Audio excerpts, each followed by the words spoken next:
Assalamualaikum warahmatullahi wabarakatuh. Innal hamdalillah nahmaduhu wa nasta'inuhu wa nastaghfiruh wa na'udzu billahi min syururi anfusina wa min sayyiati a'malina may yahdihillahu fala mudhillalah wa may yudlil fala hadiyalah. Asyhadu an la ilaha illallah wahdahu la syarikalah wa asyhadu anna Muhammadan abduhu wa rasuluh alladzi la nabiyya ba'dah. Allahumma sholli ala Muhammad wa ala alihi wasallam. Amma ba'd. Ikhwan akhwat rahimakumullah. Alhamdulillah wa syukurillah, berkat rahmat karunia serta pertolongannya kita masih tetap eksis, dikasih semangat untuk menggali makna-makna yang terkandung di dalam ayat suci Al-Qur'anul Karim. Insya Allah pagi ini kita akan menggali makna yang terkandung di dalam surat Ali Imran ayat ke-69 hingga 71. Sebagai gambaran, Allah Subhanahu wa taala menjelaskan ini ayat merupakan peringatan dari Allah Subhanahu wa taala mengenai tipu daya segolongan orang-orang ahli kitab, yakni orang Yahudi dan Nasrani, yang mereka berusaha menyesatkan umat Islam. Meskipun begitu, upaya tersebut tentu bukan mendatangkan kerugian bagi kaum muslimin, tetapi kembali kepada dirinya, yakni merugikan dirinya sendiri. Rinciannya yakni ayat 69 menjelaskan bahwa makar atau siasat busuk ahli kitab untuk memurtadkan orang-orang beriman akan betul-betul dia menginginkan kaum muslimin murtad atau kembali mengikuti mereka. Mereka tidak akan ridho sebelum kaum muslimin itu sendiri mengikuti jejaknya. Ayat ke-70 jelas di sini mengecam sikap ahli kitab yang kafir terhadap ayat-ayat Allah tentang kebenaran Nabi Muhammad SAW, padahal mereka sudah mengenal betul apapun yang disampaikan di kitab Taurat dan Injil adalah kebenaran, yang sebagaimana ayat telah kita lewati, al-haqqu min rabbik fala takuna minal mumtarin. Kebenaran itu datang dari Rabb, maka jangan kalian merasa ragu sedikit. Tapi karena karakter kebiasaan orang-orang ahli kitab ini sudah jelas, insya Allah nanti setelah kita membaca memahami, tentu antum akan mengenal betul apa saja yang menjadi kebiasaan mereka. Mari kita buka mushafnya, mudah-mudahan Allah ridho memberikan kemudahan untuk mencerna apapun yang terkandung di dalam ayat-ayat ini. A'udzubillahi minasyaitonirrajim. Waddat ta'ifatun min ahlil kitabi la yudillu lakum wa ma yudilluna illa anfusahum wa ma yash'urun. Ya ahlal kitab lima takfuruna bi ayatillahi wa antum tashhadun. Ya ahlal kitab lima talbisuna al-haqqa bil batil wa taktumul haqqa wa antum ta'lamun. Wa qalat ta'ifatu min ahlil kitab aminu billadzi unzila 'alal ladzina amanu wajhan nahar wakfuru akhirahu la'allahum yarji'un. Adapun terjemahannya, wadat ta'ifatu min ahlil kitabi, ada segolongan di antara ahli kitab, yakni Yahudi dan Nasrani, la yudilunakum, menginginkan kalian itu sesat, lalu atau menyesatkan mereka. Wa mayudiluna, padahal mereka tidaklah menyesatkan kaum muslimin itu sendiri, illa anfusahum, kecuali kepada diri mereka sendiri. Wa mayashurun, tetapi mereka tidak menyadari. Ya ahlal kitab, wahai ahli kitab, lima takfuruna, kenapa kalian mengingkari bi ayatillah, kepada ayat-ayat Allah. Wa antum tasyhadun, padahal kalian menyaksikan kebenaran itu, yakni di dalam kitab yang ada pada mereka. Bahkan Taurat dan Injil pun sudah menjelaskan hal itu. Lantas di sini juga mengingatkan, ya ahlal kitab, wahai ahli kitab, lima talbisuna haqqa bil batili. Wahai ahli kitab, kenapa kalian suka sekali mencampurkan antara hak dan batil? Kebenaran dan kebatilan atau kesesatan. Senang sekali mereka menyatukan. Wa taktumul haqq, dan juga kalian suka menyembunyikan kebenaran itu. Wa antum ta'lam, padahal kalian tahu hal itu. Lalu dijelaskan di sini, waqalati ta'ifatun min ahlil kitabi, dan segolongan ahli kitab juga berkata kepada sesamanya, aminu, berimanlah kalian billadzi unzila alal ladina, kepada apa yang telah diturunkan kepada mereka, yakni kepada Al-Qur'an. Amin. Wajhan nahar, di awal siang, wal kafaru akhir, dan hendaklah kalian mengingkari di sore hari, la'allahum yarji'un, agar mereka kembali kepada kekafiran. Itu jelas sekali. Jika kita membaca tadi, ya, tentu antum sudah memiliki terjemah, jelas sekali karakter orang-orang, ya, ahli kitab itu. Satu, suka membuat tipu daya, makar, berbuat, ya, berjamaah dalam kebusukan. Ini kebiasaan-kebiasaan yang sudah nampak mungkin dari dulu hingga hari ini. Seperti apa antum melihat, ya, karakter mereka itu, dengan berbagai cara membuat tipu daya, pura-pura, ya, masuk Islam, padahal untuk memporak-porandakan ekosistem kebenaran di dalamnya. Itu kebiasaan yang pertama. Sebagaimana kita ketahui, siapa kalau kita kenal dulu Snow Ground itu, ya, orang Zindik, kelahiran Belanda. Dia bagaimana berkamuflase, belajar Al-Quran, belajar tentang Islam hingga mendalam. Bahkan kalau kita bandingkan dengan orang-orang awam, ya, di kita, mereka itu ngelotok membaca Al-Quran, hafal terjemahannya. Tapi mereka tidak sedikit pun ada terbetik di hati untuk mengimani. Tapi bagaimana menghancurkan dengan ayat-ayatnya itu. Satu trik, satu gaya tipu daya mereka adalah ketika maka setelah memahami Al-Quran, dia datang juga mungkin bermukim di Aceh, ya, di negeri kita. Kota itu sudah mendapatkan predikat Serambi Mekah karena di paling kental bagaimana mereka tunduk patuh dalam agamanya.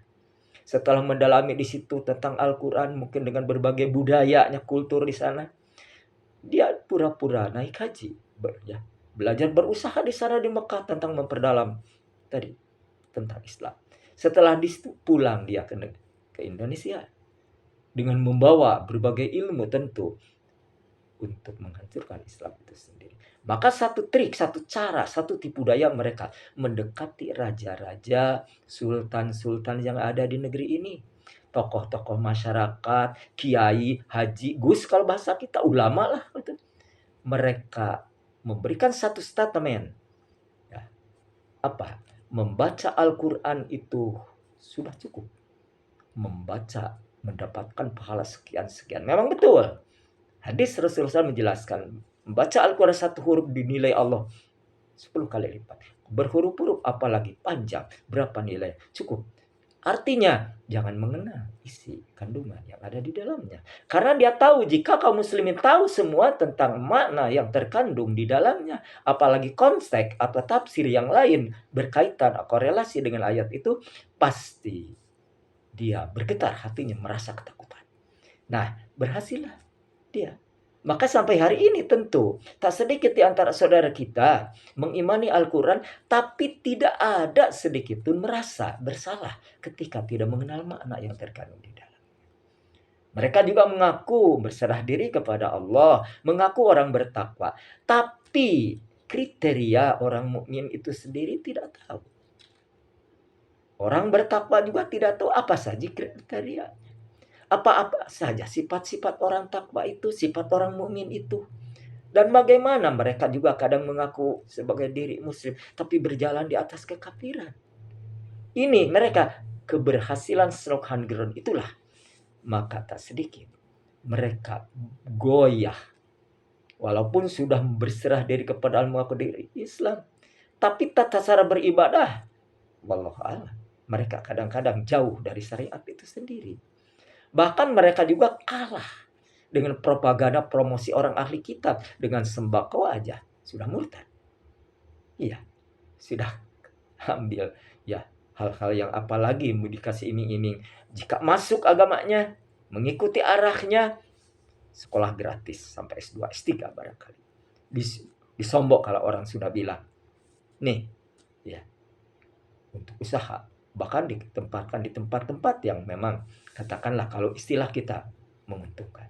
Itu cara-cara propaganda. Nah, bagi orang-orang awam tentu tergiur karena tidak mengenal makna tadi. Dianggap wajar, biasa. Pertolongan malah menyangkanya. Itu. Jadi tipu daya orang ahli kitab itu karakternya suka berbuat berjamaah di dalam kejahatan. Yakni bagaimana menghancurkan Islam itu sendiri, baik dari luar dan di dalam. Dari luar mungkin antum sudah mengenal betul bagaimana tata cara mereka menghancurkan. Dari fashion aja muslimah, antum tahu bagaimana yang ngetren itu. Bukan yang betul-betul ya, yang syar'i, tapi yang ngetren mereka ikuti. Maka tak sedikit ya remaja kita sebagai muslimah tapi mengikuti fashion arah-arah orang-orang yang betul dimurkai Allah. Begitu juga tentu dengan pemakaian parfum yang menyengat gitu. Itu propaganda mereka juga. Ya, bagaimana orang akan melirik ketika dia lewat. Maka harumnya sebenarnya Rasulullah sudah mengingatkan, masuk masjid aja sudah pakai parfum ya tidak diterima salat sebelum mandi. Apalagi keluar bukan dengan muhrimnya. Wah, ini mengundang fitnah besar. Nah, belum juga dari suaranya. Dia dipilih untuk jadi orang-orang yang ya masuklah orang idola dengan suara yang indah, mendapat hadiah sekian, makalah muncullah ya idola untuk memilih mereka dengan suaranya yang indah. Itu setiap tahun bisa, setiap tahun 2 kali, mau dangdut mau populer, itu mereka propaganda begitu. Bagaimana agar orang muslim terlalaikan dengan hal itu. Belum lagi mungkin ya dalam hal lain, seperti mereka dengan mengadakan reuni khusus ya. Reuni tidak dilarang, tapi sejauh mana reuni itu baik? Yakni yang paling baik mau reuni keluarga, reuni teman SD, SMP, SMA, atau perguruan tinggi. Kebanyakan mereka reuni apa? Memamerkan pakaian, tentang pekerjaan dibicarakan. Tapi sedikit pun di hati mengingatkan di antara yang datang itu, jika auratnya nampak, belum, tidak sampai. Bahkan untuk saudara kita sendiri ada keengganan di dalam. Itu cara-cara mereka. Belum tempat-tempat hiburan lagi dibiarkan. Bagaimana melalaikan mereka? Ya jangan jauh-jauh aja. Kalau belanja ke mall kadang-kadang lupa tentang waktu. Karena nikmat di dalam. Belum tempat ya wisata-wisata yang betul-betul kebiasaan. Terlebih lagi ada karaoke, tempat-tempat kesenangan, tempat prostitusi, judi. Itu cara-cara mereka untuk menghancurkan Islam itu sendiri. Bagaimana dia hancur, tidak mengenal syariatnya itu sendiri. Itu kebiasaan yang pertama. Kebiasaan yang kedua, dia yakni mencampur adukan antara hak dan batil. Kebenaran itu sudah tidak berpikir lagi. Kebatilan yang itu dibesarkan. Bahkan dianggap kebatilan itu satu keindahan. Apabila dia berbuat, ya sebagaimana kita ketahui, bagaimana mereka ini, ya maaf, mengeruk kekayaan negeri, ya, dengan membabat hutan, dengan dalih apa? Untuk kemaslahatan orang-orang atau kesejahteraan sekitar. Nanti akan didirikanlah suatu usaha yang besar untuk menyerap tenaga sekian banyak. Padahal semua tahu dampak dari penggundulan hutan itu akan dirasakan orang-orang sekitar. Tapi mereka inna nahnu muslihun. Ketika dikatakan dalam surat Al-Baqarah, la tufsidu fil ardi, jangan kalian membuat kerusakan di bumi. Mereka menjawab, inna nahnu muslihun, kamilah yang mendapatkan. Ya, berusaha mendapatkan tadi, berusaha untuk capai kebaikan. Nah, itu karakter mencampur. Apalagi batilnya itu sendiri dipoles dengan keindahan cara mereka. Yang dianggap tadi haram sudah dibiaskan. Ya, termasuk syariat itu sendiri diporak-porandakan. Orang yang udah kena ismenya, jangan jauh-jauh. Yang syariatnya sudah nas dijelaskan, dikaburkan, dibiaskan. Yang jelas-jelas itu condong ke keharaman, apalagi subhat, mereka tabrak. dan tidak merasa malu untuk menyampaikan di publik. Ya, jangan kita mengikuti mereka. Nah, itu cara-cara. Karena mereka tidak akan ridho sebelum kita masuk ke dalamnya. Jadi perbuatan mereka kedua adalah suka mencampurkan adukan hak dan batil, yakni kebenaran dan kesesatan itu sendiri. Kita tidak sadar hal itu sekarang ada dalam lingkungan. Di sisi lain apa? Mengguritakan riba itu sendiri. Mereka digiring cara mendapatkan. Ya, hampir ke setiap rumah masuk, entah kendaraan, entah rumah itu sendiri, alat-alat elektro sudah diguritakan. Padahal Allah sudah mengingatkan. Ya, apa di situ dikatakan? Allah sudah menjelaskan kalau kita masuk wilayah riba itu, nanti di hari kiamat kita tidak akan bisa berdiri kecuali orang seperti kesetanan. Di perutnya akan mungkin menelan api neraka. Itu hadis Rasul sudah menjelaskan. La'anallahu akila riba wa makila wa katiba syahidain. Allah melaknat pemakan riba, ya nih, yang bank, ya.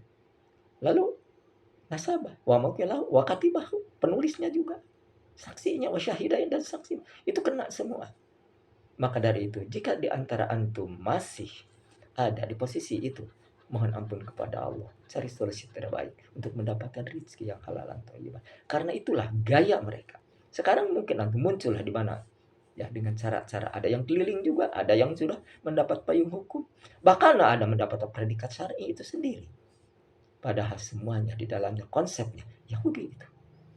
Di Islam ada Baitul Mal, tapi bagaimana cara-cara di dalamnya itu betul-betul memberikan kesejukan untuk orang yang ada di dalamnya, tidak menjadikan memberatkan. Ya, kenapa? Riba itu kan sudah dilarang, haram hukumnya. Maka dari itu tentu kita harus sadar diri selama ini posisi ada di mana. Ditakdirkan Allah mendapatkan rezeki yang halal, bersyukurlah kepada Allah. Itulah pondasi awal untuk berbagai kebaikan akan diterimanya. Jika saja dalam tubuh ini ada barang haram, jangankan doa, ya, dia itu api neraka yang pas untuknya. Itu dalam hadis Rasulullah itu. Maka dari itu tentu kita jauhkan hal macam itu. Karakter kebiasaan mencampur hak dan batil, termasuk bikin hadis sendiri. Apa maksudnya? Ini kan madarat, ya. Ini sekarang yudol di mana-mana, kan udah tahu nggak bisa diberantas. Kemudian mereka masuk di dalamnya dengan dalih ini kan madarat, daging babi juga haram. Tapi kalau madarat jadi boleh. Nah, ini terpaksa saya banyak utang ini. Padahal itu menghancurkan dirinya sendiri. Tidak, Allah memberikan keleluasan bagi orang yang melanggar aturan. Itu Ikhwan. Jadi kebiasaan karakter orang ahli kitab itu sudah jelas tadi, ya, mengingkari nikmat. Padahal nikmat dari Allah itu luar biasa yang dikirim atau dihidangkan kepada orang-orang ahli kitab masa lalu. Luar biasa. Ya, mulai dipecahkan batu bisa minum di tengah padang Sahara, diturunkan hidangan salwadan dari langit langsung, diangkat juga posisinya di atas umat-umat yang lain, kecerdasannya, akunya tinggi, dan keberanian diangkat. Tapi mereka juga tidak menerima. Termasuk dikasih banyak para nabi yang turun dari golongan mereka, dari Ahmad dan Israel, tapi mereka tidak mengimani, ya, bahkan membunuhnya. Nah, itu kebiadaban karakter yang busuk memang ada pada ahli kitab itu. Maka Allah mengingatkan di sini, dijelaskan di sini. Nah, itu. Jadi kufur terhadap nikmat Allah bukan saja apa yang dinikmat dirasakan dalam hidupnya. Nikmat dari Allah terbesar yakni diturunkannya Al-Qur'anul Karim. Diutusnya Rasulullah SAW sebagai penuntun langkah kita agar kita selamat tentu dunia dan akhirat. Tapi mereka mengingkari. Padahal di kitab Taurat dan Injil sudah jelas kebenaran Al-Qur'anul Karim itu. Menjelaskan Rasulullah SAW mulai sifat-sifatnya juga. Nasabnya pasti. Dan kebiasaan-kebiasaan. Tapi mereka mengingkari. Diganti dengan ayat-ayat penggalan yang lain untuk menyesatkan. Itu di dalam Injil. Tentu banyak ayat-ayat yang diganti. Apalagi yang berkaitan dengan hawa nafsunya. Mereka ambil hawa nafsu mengimani hal itu. Tapi yang bertentangan dengan hawa nafsu itu sendiri, mereka lepaskan, ganti dengan cara. Nah, itu mencampur adukan antara hak dan batil. Nah, itu. Jadi karakter biasa. Lalu juga di situ dijelaskan keinginan segolongan ahli kitab itu memurtadkan kaum muslimin. Bagaimana cara tadi? Dengan promosi rupa-rupa. Kedua, dengan pemberian. entah sembako, entah susu, entah mungkin pendidikan, termasuk mungkin kurban itu sendiri. Ke berbagai pelosok dikirim ratusan sapi misalkan. Tidak jadi kebaikan kecuali dunia aja nilainya. Tapi layak batal akan hancur, pupus, sia-sia amal-amal. Orang murtad itu jelas, ya, ada berbagai cara untuk mendapatkan sesuatu. Karena mereka orang awam tidak mengenal apa istilah murtad. Ya, apa yang akan terjadi dampak atau sanksi dari murtad itu sendiri.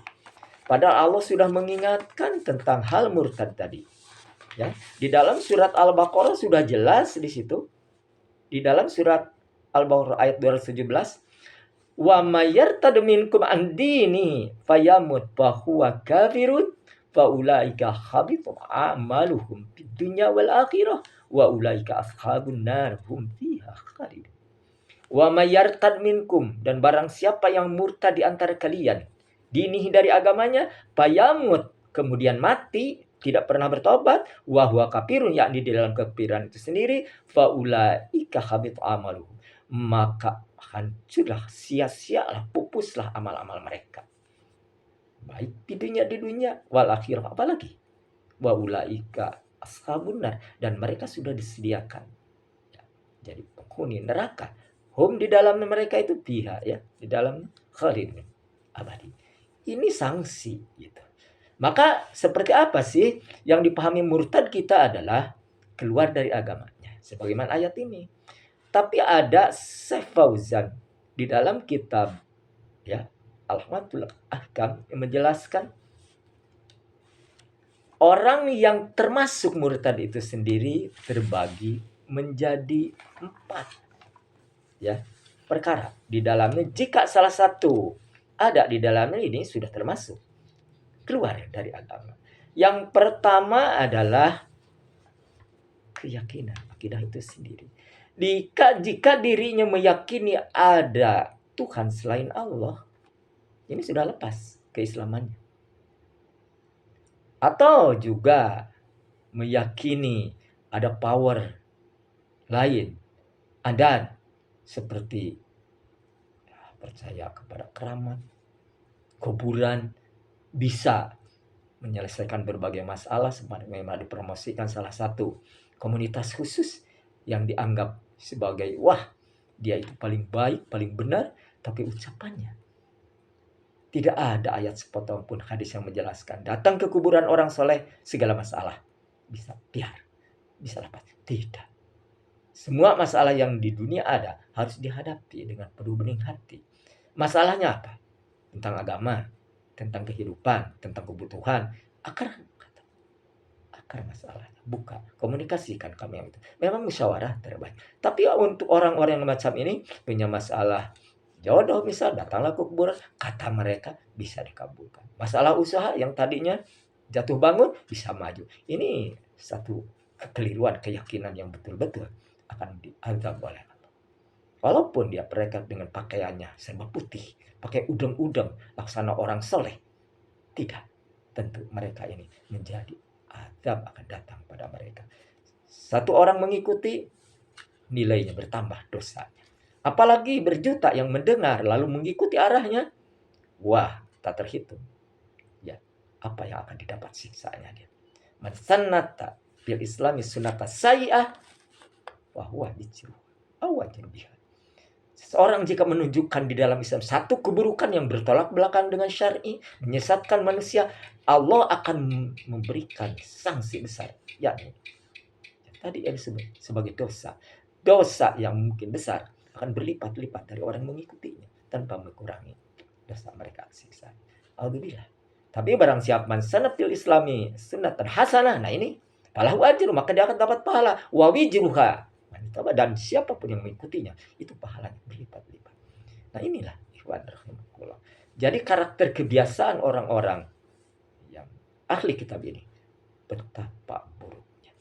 Jadi orang yang menurut Syekh Fauzan, ya, di dalam kitab Minhatul Alam tadi, satu, itikad, memiliki keyakinan di luar Allah ada hal kesetaraan, power lebih, atau sebagaimana orang-orang paranormal angkat, dukun, seperti ketinggiannya Siroro Kidul, memiliki ini dan itu, si Blorong dianggap bunda ratu lah segala macam.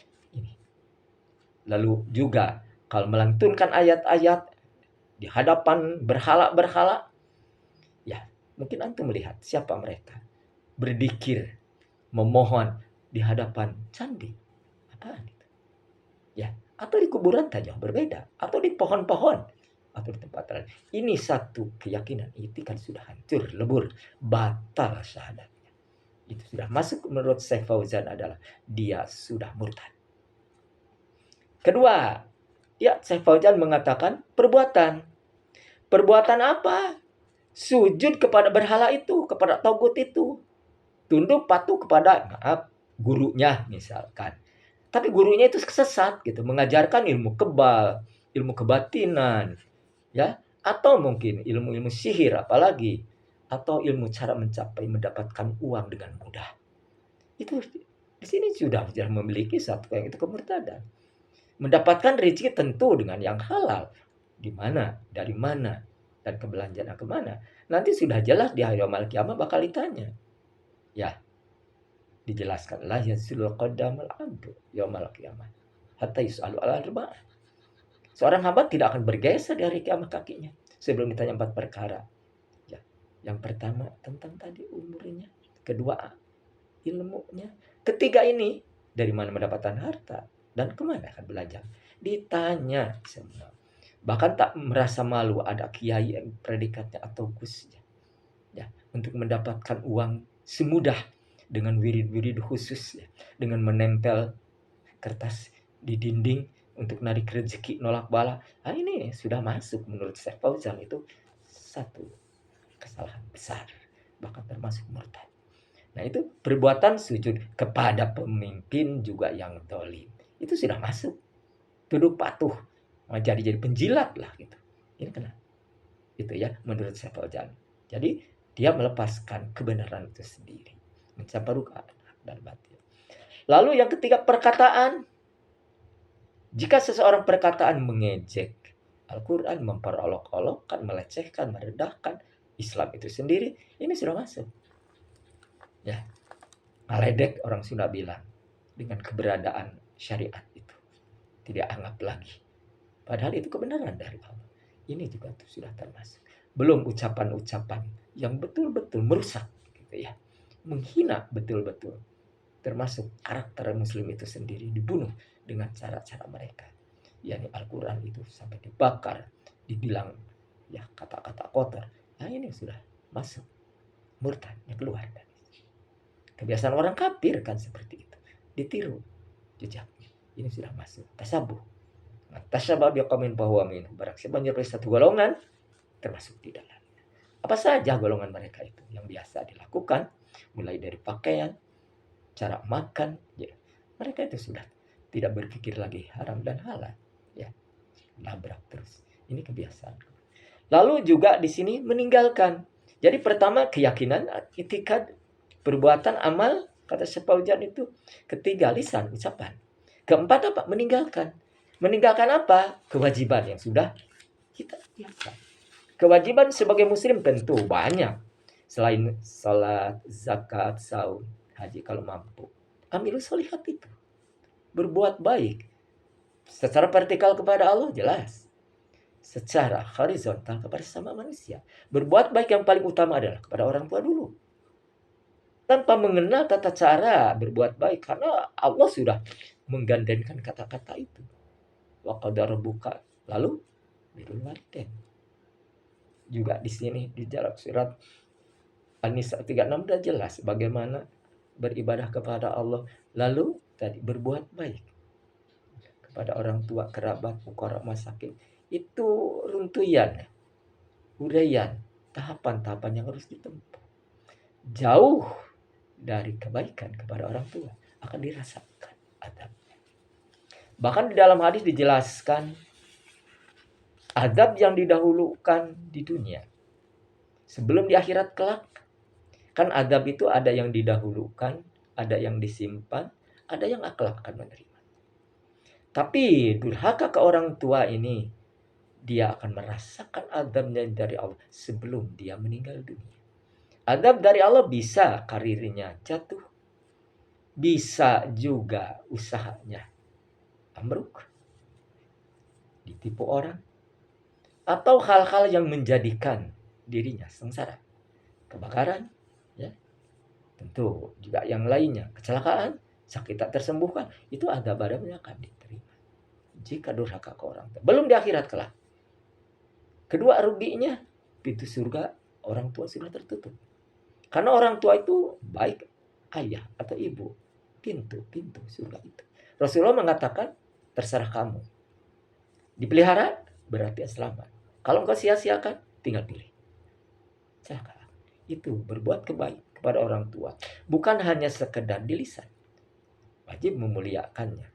Setinggi-tingginya anak, derajatnya, sampai jadi pemimpin dunia. Tapi harus sujud, patuh, tunduk kepada orang tua. Manakala orang tua itu mengarahkan kepada kebenaran. Tapi kalau lain lagi mengarahkan kepada kekafiran, ini apa? Wa in jahada'an tusyrika bihi ma ilmun fala tuti'huma. Jika orang tua mengajak kepada kesyirikan, jangan ikuti mereka. Tapi apa kata Allah di situ? Bergaulah tetap dengan yang baik. Ini kebaikan baik ekspresi, kata-kata, ya, pemberian. Ingat, ini Allah sudah. Sebetulnya orang tua kebanyakan ya, mayoritas, kepada anak itu bukan mau meminta, memberi. Walaupun anak-anak sudah ada miliknya. Tapi dalam hati itu ingin memberi. Tentu memberi nasihat yang baik bagaimana agar rumah tangganya sakinah mawaddah warahmah. Ingin juga menyampaikan bagaimana hidup itu yang diridhoi. Ingin menyampaikan anak ini harus bersyukur tentang nikmat apa dan segalanya. Tapi pemberian ini orang tua jarang meminta kepada anak. Memberi kebanyak menginginkan itu. Apalagi sudah punya cucu, sayangnya penuh. Melebihi kepada anaknya sendiri. Kenapa? Itu kasih rahmat Allah. Rasa sayang itu rahmat untuk orang tua yang dibagi untuk anak. Maka ada kata-kata yang indah di situ. Ya. Bir apa? Berukum, tabarukum. Ya. Di situ dikatakan birukum abakum, tabarukum abnakum. Berbuat baiklah kalian kepada ayah ibu, orang tua. Niscaya anak-anakmu akan juga berbuat baik kepada. Jadi kalau kita tidak berbuat baik kepada orang tua, suatu saat anaknya tidak akan hormat lagi kepada. Ini sudah jadi betul-betul ungkapan yang indah Rasulullah menyampaikan hal itu. Maka antum juga sudah mengenal al-jannatu tahta aqdamil ummahat, itu jelas. Surga ada di telapak kaki ibu. Artinya ridho Allah fi ridho walidain, ridho Allah ada di ridho orang tua. Maka dari itu jangan jauhi seberat apapun orang tua. Memberikan jasa tak terhitung banyaknya.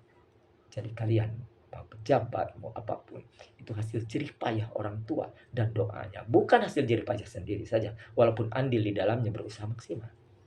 Tapi doa orang tua di detak nantinya. Berusaha semaksimal mungkin siang dan malam, menangis kepada Allah, ingin anaknya sehat, bahagia dan sukses. Itu orang tua. Sejahatnya orang tua, walaupun dia seorang maling, tapi menginginkan anaknya pasti ingin berbuat baik, dan kebaikan itu akan diinginkan bahkan lebih dari dirinya. Itu maka di sini biru walidain, hati-hati berbuat baik kepada orang tua itu wajib. Kalau tidak, silakan. Ada tadi yang disebut siksanya bisa di dunia belum di akhirat. Mudah-mudahan bagaimanapun kita, setiap orang pasti memiliki orang tua yang masih ada, bersyukur masih kita bisa bersujud kepada. Kalau sudah tiada, tentu apa yang harus selain berdoa kepada Allah, terus menerus mohon ampunan untuknya, ditempatkan di tempat yang indah, juga sambung silaturahimnya. Apa silaturahim? Jika orang tua kita memiliki teman yang baik, yang seirama, yang seideologi, yang seiring sejalan di dalam Islam, sambungkan. Anak-anaknya bersatu di situ, itu sudah ngalir jadi jariah orang tua. Nah itu belum lagi kita ya berbuat baik lebih, kita yang tadinya maaf hanya biasa-biasa dalam ibadah, kemudian meningkat kualitasnya, bukan kuantitasnya saja. Itu mengalir ke orang tua, karena yang mendidik kita itu mereka. Kita dibesarkan tentu dengan doa tadi, dengan air mata, dikasih kepintaran dengan berbagai cara, memasukkan ke sekolah atau perguruan tinggi atau pesantren, itu hasil mereka. Itu ngalir. Itu amal jariah. Semua bahkan karir. Maka dari itu tentu jangan sekali-kali mencontoh, mengikuti arah ahli kitab ini. Syekh Fauzan sudah mengatakan tadi, hati-hati keyakinan kita, hati-hati perbuatan kita, dan hati-hati ya perkataan, lisan kita. Jangan sampai lepas dari tatanan kebenaran itu sendiri. Ikhwan akhwat rahimakumullah, kita kembali kepada tadi. Ayat sudah menjelaskan orang yang murtad karena akan berusaha orang-orang ahli kitab ini berupaya untuk mendapatkan bangsanya. Seorang pendeta pernah menjelaskan, ya, kemudian dia masuk Islam betul-betul kafah, mengingatkan betapa banyaknya kotak-kotak di negeri ini yang jadi sasaran, bahkan bisa dapat di Jawa Barat aja kotak-kotaknya disebutkan. Disitulah misionaris masuk. Ya, bagaimana caranya? Itu dengan cara tadi pendekatan dengan kebutuhan perut. Nah ini, maka dari jika orang yang memahami Al-Quran tentu sebaik-baiknya iming-iming ya, janji muluk-muluk tidak akan diterima. Tak mau menggadaikan imannya karena paham. Karena tidak paham mana yang turun Al-Quran, ya gampang saja. Ya, begitu juga para pejabatnya.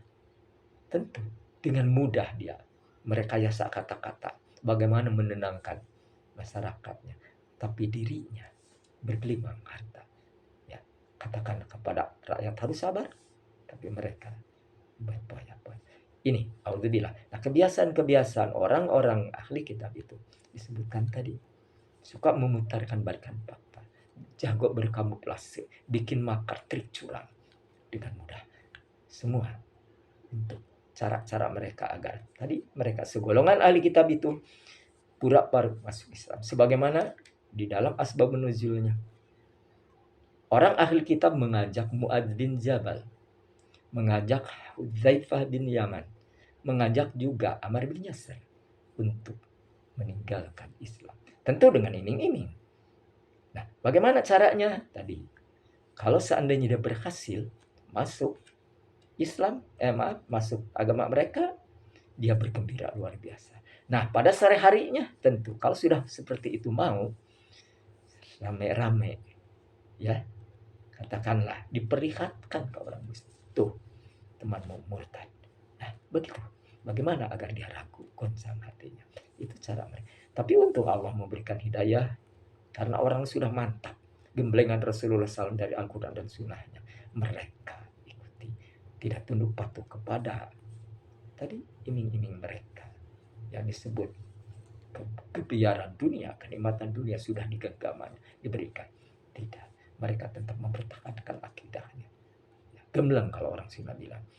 Ini satu cara yang terbaik bagaimana Rasulullah SAW mendidik para sahabatnya hingga kuat menghadapi berbagai tantangan di luar, termasuk iming-iming itu. Nah, kenapa mereka memahami ayat-ayat suci Al-Quran? Pasti dengan kandungannya. Tak mungkin seseorang bertahan dengan kosong ilmu. Karena keyakinan betul bahwa Allah sudah menyediakan segalanya bagi dia kelak di kemudian hari. Dan orang yang istiqomah itu sudah jelas. Innal ladzina qalu rabbunallah tsumma istaqamu. Dan jelas saya sampaikan berulang kali ayat ini. Sesungguhnya orang-orang yang istiqomah. Istiqomah apa? Memegang tali Allah sekuatnya tetap. Tatanazzalul alaihimul malaikat. Bakal turun kepada mereka malaikat. Allah takhafu, jangan kau merasa takut. Allah tahzan, jangan kau bersedih hati. Wabsyiru bil jannah. Nah ini sudah disediakan bagi kalian surga. Nah, jika orang-orang memahami Al-Quran masuk ayat itu, istiqomah. Kenapa? Sudah menjelaskan. Ketakutan sudah lenyap, nanti kalau adik muda, ada apa masuk juga. Kalau kita sakaratul maut, belum dikubur. Itu adalah, wah pasti dahsyat. Tapi ya Allah sudah mengingatkan, jangan takut. Jangan sedih juga. Apa? Orang lain mah tidak sedih saat-saat itu. Tentu ketika Sakaratul maut usah ditampakkan nerakanya kalau memang dia berbuat dosa, silakan berbuat segala keburukan termasuk yang disampaikan ini. Kalau orang-orang yang betul-betul Allah anugerahi istiqomah tadi ditampakkan tempat kembalinya surga yang indah, dikuburnya juga terang benderang, ada teman sahabat yang dekat mengingatkan, menemaninya. Allah saya wajib berjanat waktu tentu itulah hidangan dari Allah. yang dijanjikan kepada mereka. Nah, keuntungan itulah yang harus kita pegang. Istiqomah itulah yang harus kita ada di dalam diri. Tumbuhkan rasa mau untuk tetap menggali ayat-ayat suci Al-Quranul Karim. Bagaimanapun itu jalan, pondasi awal, agar kita melangkah kemanapun, tetap Allah ridho. Itu, jangan sekali-kali kita masuk wilayah mereka, ya. Tadi berkamuflase, pura-pura, ya, padahal ada jebakan di dalamnya. Itu membuat makar orang-orang ahli kita pintar, karena otaknya encer, katakan dalam dosa itu. Mencampur adukan juga sudah tidak merasa. Itu juga kebiasaan buruk. Lalu apa lagi yang disampaikan Allah di dalam ayat ini? Segolongan mereka dengan siasatnya tadi, memberitakan pagi-pagi, ya, sore harus segera keluar untuk menampakkan. Padahal orang murtad itu tadi sudah dikatakan di dalam ayatnya, barang siapa murtad dari agama sudah silakan neraka. Bahkan di zaman Rasulullah SAW, orang yang murtad itu ada satu perintah yang harus betul-betul dilaksanakan. Hadis dari Ibnu Abbas yang menjelaskan, Ibnu Abbasin radhiyallahu anhu. Dari Ibnu Abbas radhiyallahu anhu, semoga Allah meridai Ibnu Abbas dan Rasulullah SAW. Dia berkata, qala Rasulullah SAW, telah bersabda Rasulullah SAW, man badala dinahu faqtuluhu. Barang siapa mengganti agamanya, bunuhlah dia. Ini dulu seperti itu. Ya, tapi yang membunuhnya itu siapa? Tentu seorang amir, ya, penguasa saat itu. Ya, karena itu hukum yang harus diterapkan di zaman Rasulullah yang benar.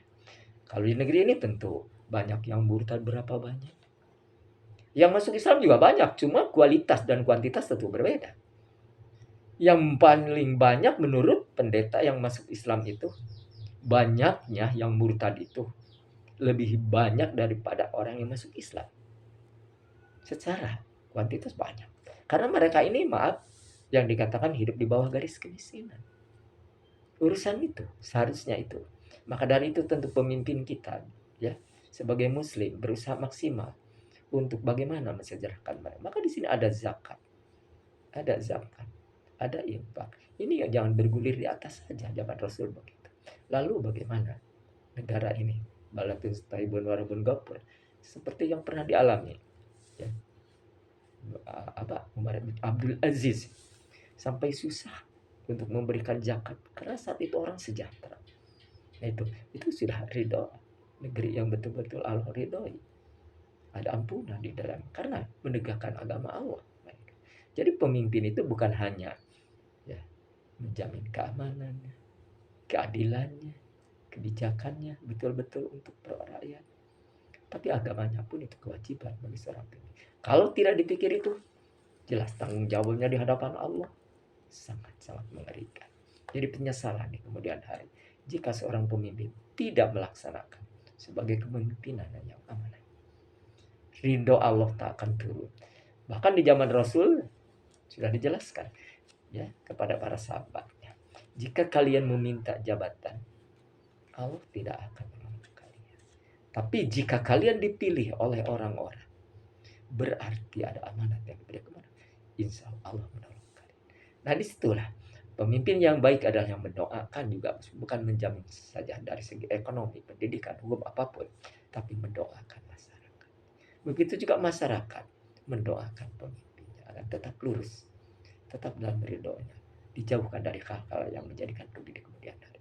Nah, itu cara-cara yang memang ditunjukkan oleh Rasulullah SAW ketika saat-saat dahulu yang memang gemblengan yang kuat untuk bagaimana sebagai muslim ini maaf, ya, lisannya kuat, hatinya juga kuat, amal perbuatannya juga baik, tidak tercela, dan juga dia continue, rutin, kewajiban-kewajibannya ditunaikan tanpa merasa berat, ringan, karena dimudahkan oleh Allah untuk wilayah sana. Nah, itulah ikhwan, mudah-mudahan pertemuan kali ini mengingatkan kita. Kita diingatkan Allah, karakter orang-orang yang di luar kalangan kita seperti itu. Jika kita memasuki wilayah satu aja, Allah sudah menjas, bukan orang muslim tentu yang keempat. Mudah-mudahan kita dimudahkan untuk mendalami ayat-ayat suci Allah. Dikasih kesempatan lagi hingga hari-hari yang akan kita lewati. Dan kita termasuk orang-orang yang dipilihnya. Tetap istiqomah di jalan yang akan mendapatkan janji Allah tadi. Malaikat akan turun, kepada kita di saat-saat kritis kita, di saat nanti masuk kubur, di saat juga akhirat kelak ditimbang sirat kita lewati dengan mudah Allah memberikan. Wallahu alam bimuradi. Subhanallah wa bihamdi. Asyhadu an la ilaha illa anta astaghfiruka wa atubu ilaik. Assalamualaikum warahmatullahi wabarakatuh.